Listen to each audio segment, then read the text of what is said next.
देखिए आप इसमें क्या है, आपका क्वेश्चन क्या दिया है, देखिए क्वेश्चन दिया है find the coordinate of point A.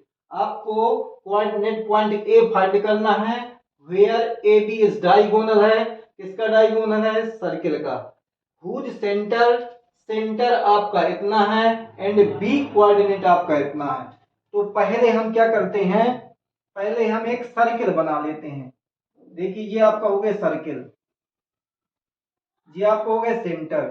Centre से एक साइड जाएगी, लाइन जाएगी आपका, इसका नाम हो जाएगा ए, इसका नाम हो जाएगा B.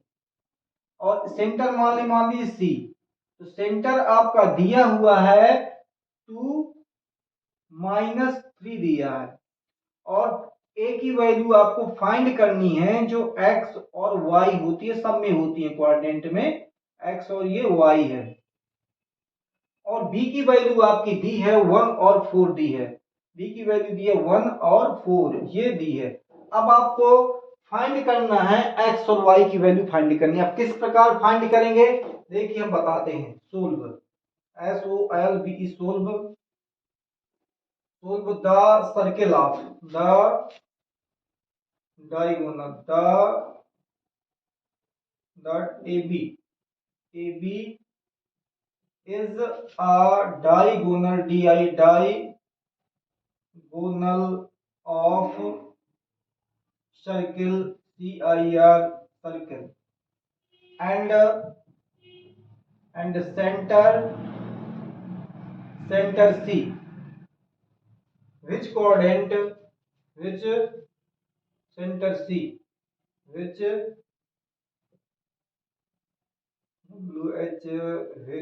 which coordinate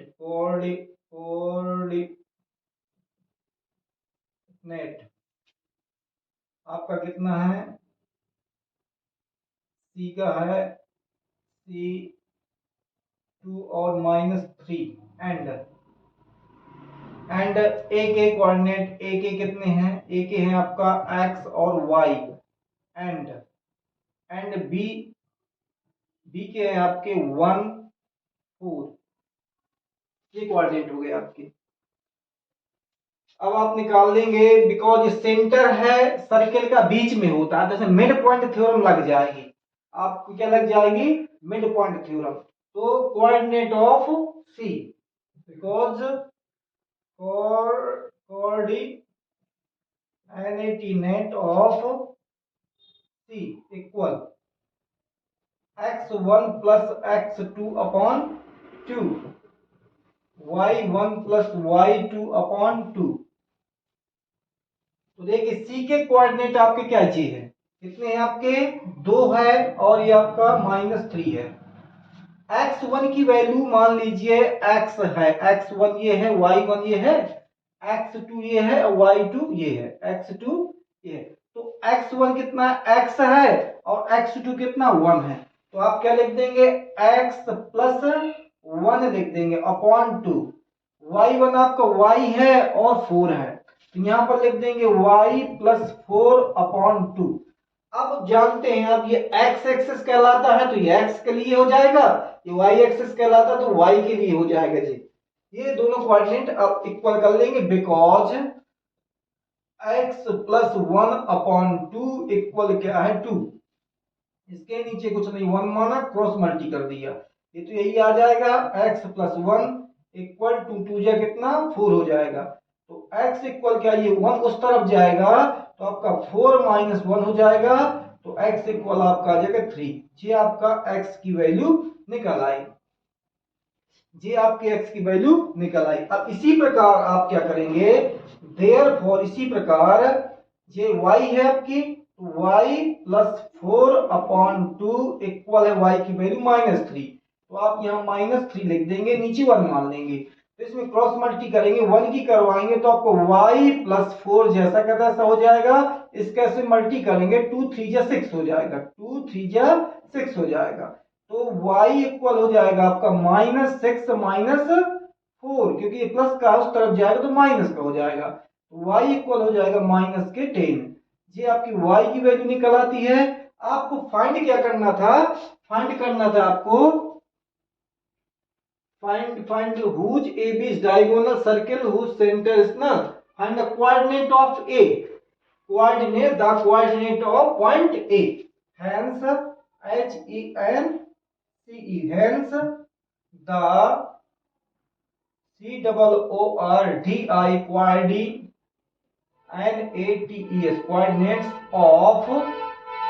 coordinates of a point POI anti point A कितना हो जाएगा आपका x पहले लिखते हैं, ये 3 हो गया और ये आपका y बाद में लिखते हैं दोबारा 10 हो गया। ये आपके ए के कोऑर्डिनेट आपके निकला। इस प्रकार आप इसको फाइंड कर सकते हैं। देखिए हमने कैसे किया, हमने क्या है एक पॉइंट दिमाग लगा के एक सर्किल दिया हुआ है जिसका सेंटर का मान दिया हुआ है, बी पॉइंट दिया है, ए की वैल्यू हम जानते हैं कि दोनों कोई भी पॉइंट में आपके एक्स वाई होते हैं, तो ये अपन एक्स मान लिया वाई मान लिया। अब हमने देखा ये बीच में है मिड पॉइंट, तो आपने इसे मिड पॉइंट थ्योरम लगा दी और हमने लिख दिया कोऑर्डिनेट ऑफ सी के लिए मिड पॉइंट थ्योरम। ये फार्मूला हो गया मिड पॉइंट थ्योरम का। हमने सी के पॉइंट दिए थे इसमें, तो हमने सी के पॉइंट लिख दिए। इनकी वैल्यू देख देख करके हमने क्या है एक्स की वाई की हमने दोनों की वैल्यू यहाँ पुटिंग कर दी। हमने x को x से ले लिया एक बार और y को y से ले लिए एक बार, तो दोनों की वैल्यू निकल। हमने क्या इसका मल्टी कर दिया 4 हो गया 1 करके, तो यही आ गया 1 को उस तरफ ले गए तो माइनस का हो गया, माइनस के तो 3 आ गए। अब हमने क्या किया जब y का y में लिया था तो हमने क्रॉस मल्टी करवाया था 1 मान करके, तो 1 का करेंगे तो आपका यही का यही आ जाएगा। 2 3 से हमने 6 कर दिया था, 4 को उस तरफ ले गए थे तो आपका देखिए माइनस का हो गया था और दोनों प्लस होकर के क्या ये प्लस के 10 हो गए। अब आपने कोई क्या लास्ट लैंग्वेज यहां से देख के लिख देंगे कि आपका आंसर हो जाएगा। देखिए ये वाला क्वेश्चन इंपॉर्टेंट क्वेश्चन है और ये पेपर में आता है, ज्यादातर आता है पेपर में। देखिए हम इसको बड़े शॉर्ट अच्छे तरीके से बता देंगे। ए और B, A and B are point है कि ए के ये है बी का ये है, क्योंकि रिस्पेक्टिवली लिख रहा है क्रमशः आपके ए और बी के ये के कोऑर्डिनेट है। Find the coordinates of P, P के कोऑर्डिनेट फाइंड करना सच दैट एपी आपका इतना है and P lie on the line segment A B, तो लाइन सेगमेंट आप खींचेंगे ए बी और पी उसके ऊपर है, कहां पर है ये पता नहीं है। तो देखिए पहले हम क्या करेंगे एक लाइन खींच लेंगे, लाइन खींच देंगे, इसका नाम रखवा देंगे ए और इसका नाम रखवा देंगे बी, तो लाइन सेगमेंट हो गई। इनके पॉइंट आपके दिए हैं, ए का पॉइंट दिया है -2 -2, ये ए के पॉइंट हो गए, बी का दिया आपका 2 -4, ये बी के पॉइंट हो गए।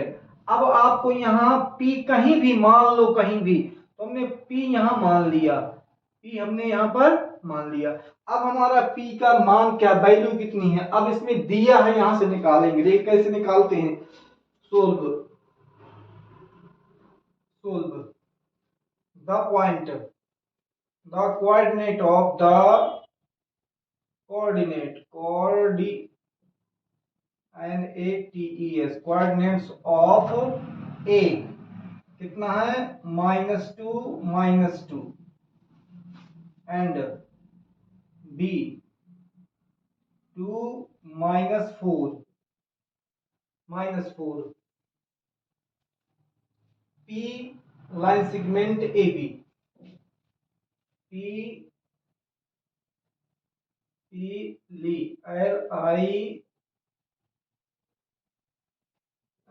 LIES ली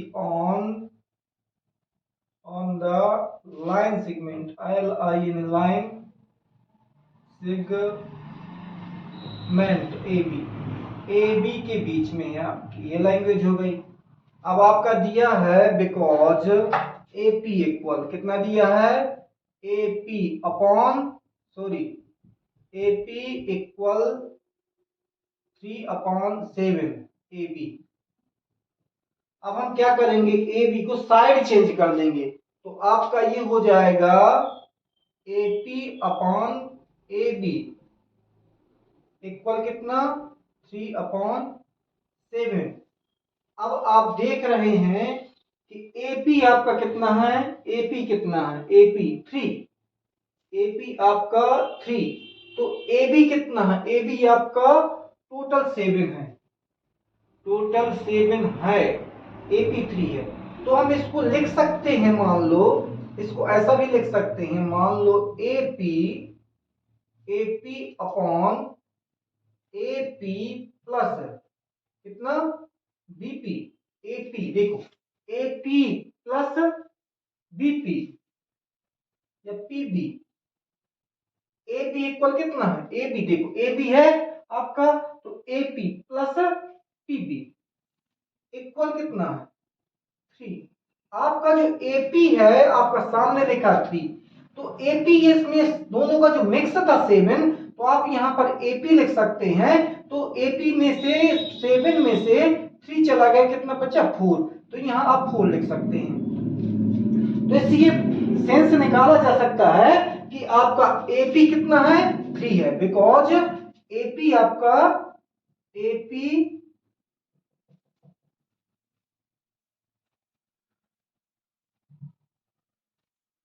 AP आपका है 3 और BP आपका होगा, देयरफॉर BP आपका होगा 4। तो जो रेशियो आपका बनेगा AP BP का, AP अपॉन BP का जो रेशियो बनेगा, तो वो रेशियो बन जाएगा therefore and ratio AP upon BP तो बनेगा आपका रेशियो बनेगा 3/4 इक्वल 3/4। ये आपका रेशियो बन गया BP का, ये BP का क्या बन गया आपका रेशियो BP। यही हमें चाहिए था, P के स्थान पर क्या कितना रेशियो है, 3 हिस्सा इस तरफ के और 4 हिस्सा इस तरफ के।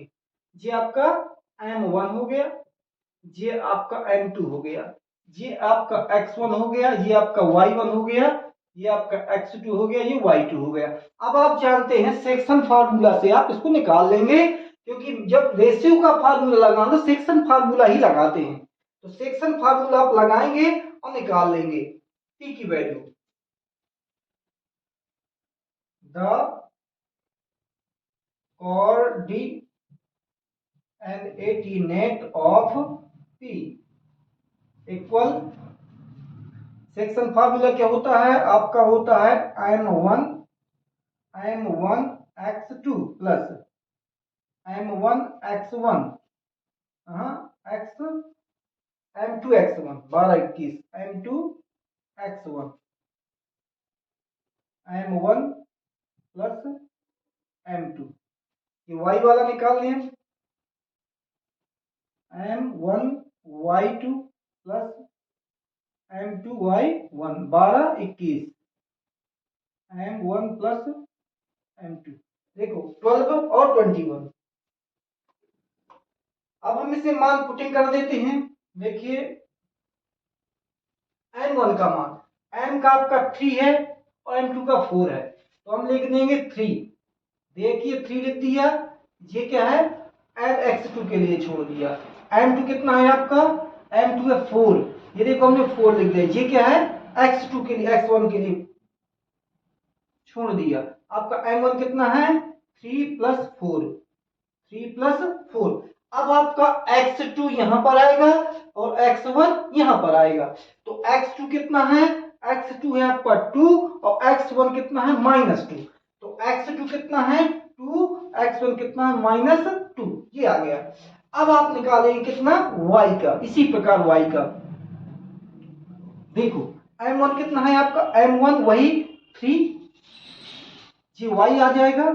ये क्या M2 कितना है 4, इधर Y आ जाएगा 3 और प्लस 4। Y1 Y2 कितना है, Y2 -4 और -2, -4 और -2। देखिए अब इसको क्या करेंगे हम, 2 3 जा 6, 2 3 जा 6। यहां वजह आएगी, यहां बताता हूं, यहां जगह है यहां बता देता हूं। देखिए 2 3 जा 6, तो हमने क्या लिख दिया 6। 2 4 जा 8, 2 4 जा 8, नीचे कितना है 7, नीचे कितना 7। अब आपका इसमें 4 3 जा 12, 4 3 जा 12 किसका, माइनस का, क्योंकि ये माइनस माइनस का हो जाएगा। 2 4 जा 8 किसका, माइनस का 8। नीचे आपको वही 7 नहीं रहेगा क्योंकि M1 M2 दोनों में एक जैसे हैं, कॉमन है। तो अब आपका आंसर हो जाएगा, आंसर क्या, कितने बचेंगे इसमें, 2 अपॉन कितना 7, इसमें क्या दोनों प्लस हो जाएगा क्योंकि माइनस के हैं, तो 20 अपॉन कितना 7। आप लिख देंगे हेंस, HENC, हेंस, ये लिखा है। क्या निकालना था अपने अपन को, find the coordinate of P, the coordinate coordinates of a point of P कितने आ जाएंगे इसके, -2 अपॉन 7 -20 अपॉन 7। ये आपका आंसर हो गया। देखिए हमने कैसे किया, हमने क्या है, पहले क्वेश्चन को पढ़ा, हमने क्वेश्चन को पढ़ा तो हमारा जो है ए बी लाइन मिल रही थी, ए बी लाइन हमने क्या खींच ली, और उसमें क्या ऊपर आपका पी लिखा था कि आपको ऊपर उसके पी लिखना है, हमने पी लिख दिया। फिर हमने देखा कि ए पी इक्वल 3/7 है, तो A P equal 3/7 A B लिख लिया। तो जब साइड चेंज करेंगे तो रेशियो में हो जाएगा। तो अब ए पी आपको तो 3 है, ए बी आपका 7, डायग्राम में देखेंगे कि ए बी के बीच पी है, तो ये कितना होगा, ये कितना होगा, तो हमारा ए पी 3 था, तो 3 क्या ए पी हो गया, मान लीजिए 3 क्या है ए पी हो गया, तो बीपी कितना होगा, बीपी 4 हो जाएगा, क्योंकि ये क्या है दोनों का इक्वल था ना, तो हम एपी 3 हो गया, बीपी 4 हो गया, रेशियो आपका 3:4 हो गया। अब अपन ने कोऑर्डिनेट ऑफ पी की क्या जो फार्मूला होता है, सेक्शन फार्मूला लगा दिया, उसमें मान पुटिंग कर दिए, पुटिंग करने के बाद कैलकुलेट कर दिया, कैलकुलेट करने के बाद आपके आंसर कोऑर्डिनेट पी का निकल आएगा।